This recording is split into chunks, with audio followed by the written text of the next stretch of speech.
Hello, and glad to have you here.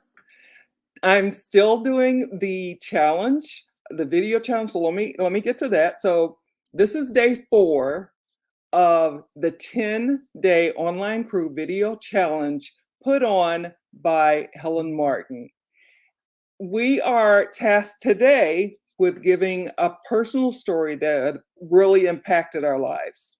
And so this is my story about a journey of love and adoption. So I started out, I was married for about 6 years, separated in the seventh year, and then divorced after that. And didn't have children during that time.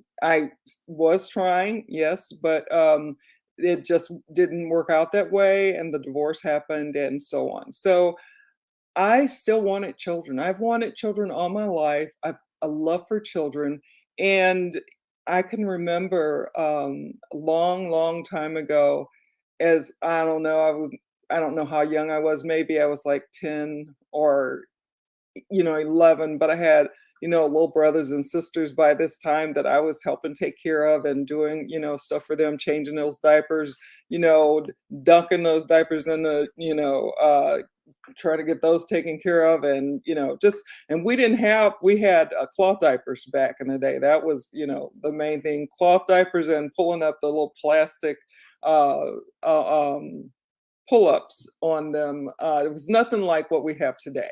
So this is back way back a long time ago, back in the day. But I have always wanted children, always had a love for children. And I can remember my Aunt Margaret saying to me, it's really something. She said, most people like you who really want children just may not be able to have them. And she just she wasn't trying to be any way or whatever, but she had made that statement. And I just kind of didn't think about it anymore. I just still love children until I ended up married, divorced, and no children. And I was just like, oh my gosh. And I kept praying about it. And I had started something and that didn't finish, didn't complete as far as application process through the city that I live in. And I'm from Missouri. Oh, I haven't introduced myself. Let me do that right quick.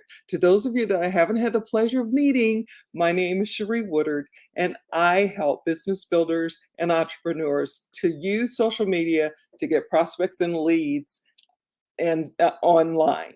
And to be able to do that, in a way that they can tolerate, that's the way that they like to do it. It's just a whole new different way of meeting people and helping people, those people that we want to truly help. So that is what I do. And I also have an e-commerce health and wellness business as a stream of income. So I'm doing the do and moving forward. And so anyway, so that's like what I'm doing now. Before that, I was doing something else. But anyway, let me get back to the children and my love for children. So as the divorce happened, and then it was like, I was working really hard just, to try to keep the, what you go through after divorce is tough, so but I still wanted children, and they were still like forefront of my mind. It was I was just like, filling out an application.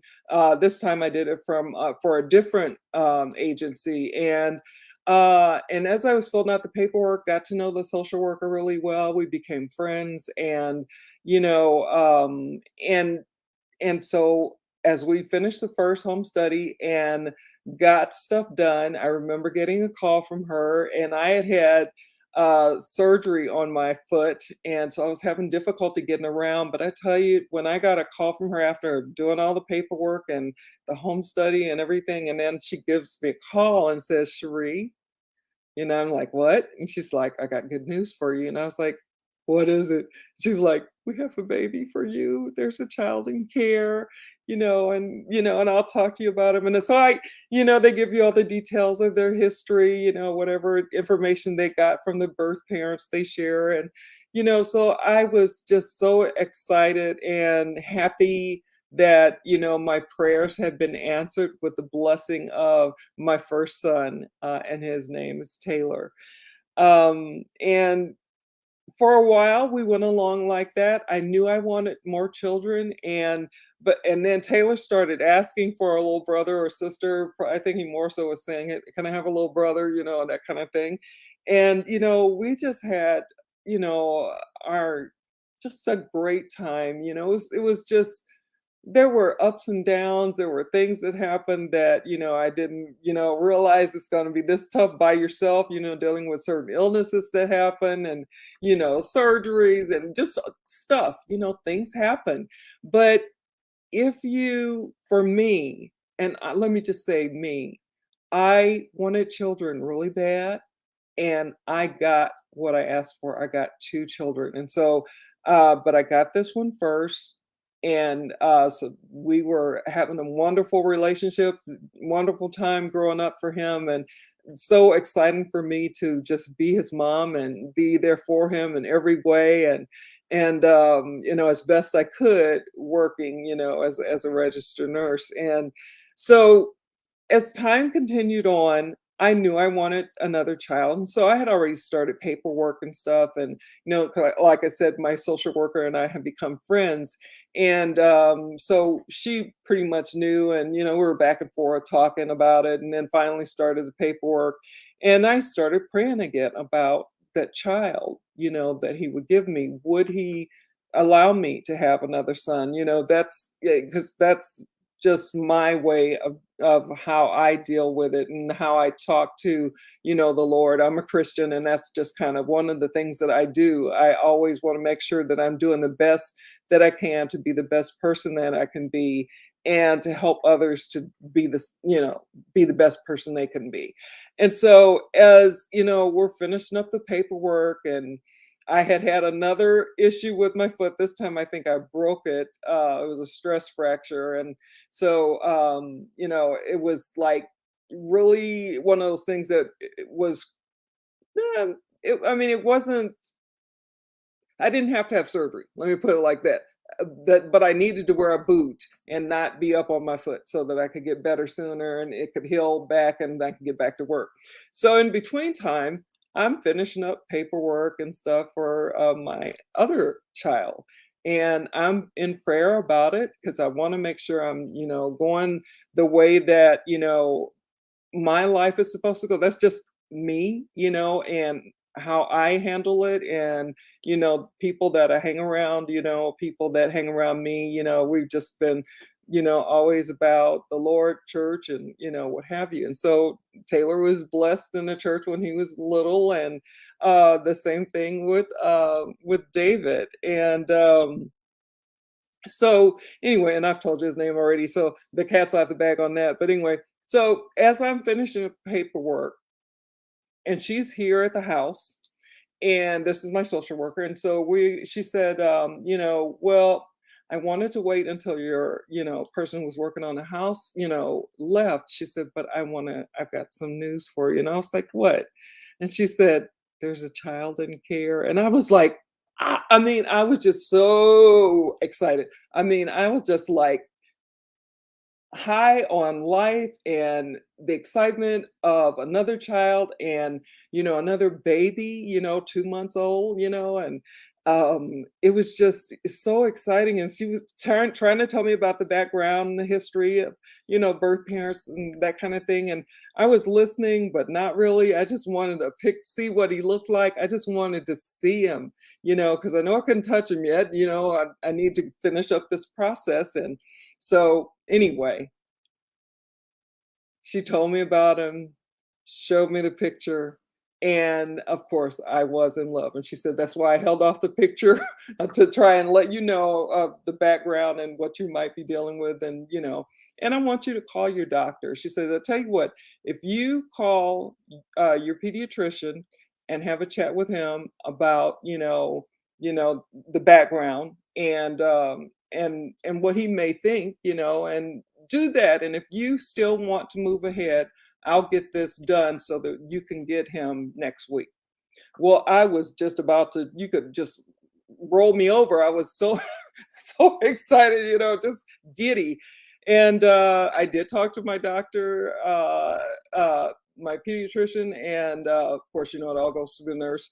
And so basically, he said, as far as he could tell, you don't know what you're getting when you have your own kids. You don't know what's going to happen, how they're going to turn out, good, bad, in between, whatever.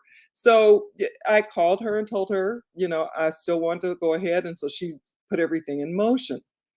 So in between time, while she's putting everything in motion, Taylor and I, my first son, had a relationship that continued to build from his foster mom and family. And we would go over there, they would come over here, and just it was just great, to have someone else, especially, that was already over here in Missouri where I live. And just and having that relationship back and forth with her, finding out different things about, certain things that happen when you're adopting or when you're the foster parent and all this type of stuff. And so, I'm still in prayer and I'm just like, I know this gotta work, but I'm gonna leave it up to you and so on and so on, talking to the Lord. And so after telling her, yeah, I wanted to move forward and thinking about, the foster mom and your dad and, just thinking, wow, wouldn't it be something? I think actually had this conversation with our foster mom that we had for my first son.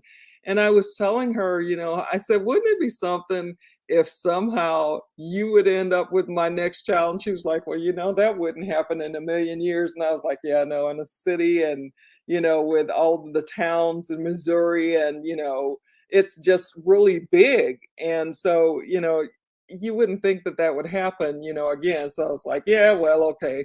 It's still nice to think about. It would be great if you could be the same foster parent, because we're so close as it is. And I just love you guys and they loved us. And so anyway, I end up getting everything taken care of, all the paperwork. The judge, gave said everything was okay. They could go on and move ahead, and we got the date to get the paperwork finished off. And so then I got a call from my social worker friend that she could get him for me on a Friday. That Friday. So the week is like the weekend happened, I talked to the pediatrician, and then I called her and she pushed the paperwork through, and then here we are with a date Friday where I'm gonna be picking up my new baby, and I'm so excited, and I can't hardly stand it because it just felt so good. I mean, I I mean, it just felt if you could just when something really touches your heart and you are just overcome with feelings of happiness and laughter and the hope of what the future is going to bring, and how it's going to be great to have two children instead of one, and so on. And I have all this stuff going on in my head. So anyway, let's go to Friday. So we get to Friday. Me and some of my family and friends are at the center, and as we're at the center to finish up the paperwork and all the last little bits, and then also to bring Taylor in and let him know how important he was to this new baby that's coming, and he's going to be the big brother. And so they did a lot to make sure that Taylor knew that he was well loved and that he was well important in this process and so on. So anyway, so we get to where they're like, okay, well, we're going to take Taylor back so he can meet his younger brother, and then he'll go from there, and then we'll be coming out, okay? But Taylor gets to see him first. And I was like, okay. So I'm standing at the door, and Taylor's went back and saw him, and he's coming back going, mommy, mommy, this is so cool. David's good, David's coming. And so I'm like so excited. And as he came through the door, this other person came through the door, and I was like, you look like a little girl that I knew. But I was just so excited. I was like, maybe I'm just tripping. I'm just so excited. And then the door opens for them to bring in my new son. And whose face do you think I saw? Who do you think was holding my precious second son, David? It was the same foster mom from Taylor, which was almost 5 years before.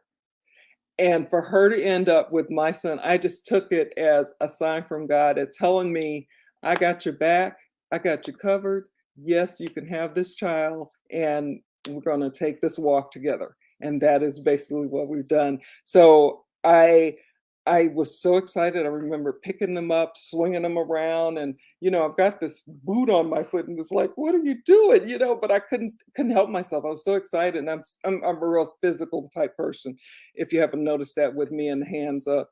But anyway, so got him, and just I couldn't really hear anything they were saying to me because I was so taken with my new son. And Taylor was excited, and we were just kind of sitting there. And there's like a picture that I have where we're sitting there, and I've got him and Taylor sitting here, and he's looking over at David, and I'm looking at David in my arms. And our little family is just, has grown by one, and it's just the best feeling in the world to have your prayers answered and to be blessed like that. So for me, that it just doesn't get any better than that. And so took him home, and that's the story. And I mean, would you ever think that that could happen unless it was supposed to? I don't believe that there are accidents or things just, happen at random. I really don't. I believe in something different, and I believe in the blessings that I got having my two sons, and I love them dearly. I will always love them. There are ups and downs and everything, and there are tough times, and in life that's just how it goes. You got good, you got bad, you got stuff that's going to happen. And I have truly been blessed with having these two children, babies, when I got them 2 months old.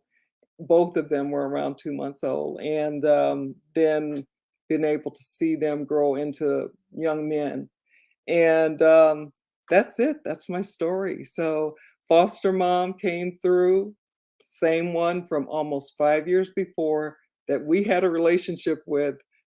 It was it's just amazing. It's just totally amazing. So I shared my story. I don't want to keep going here because I will. And but thank you for listening.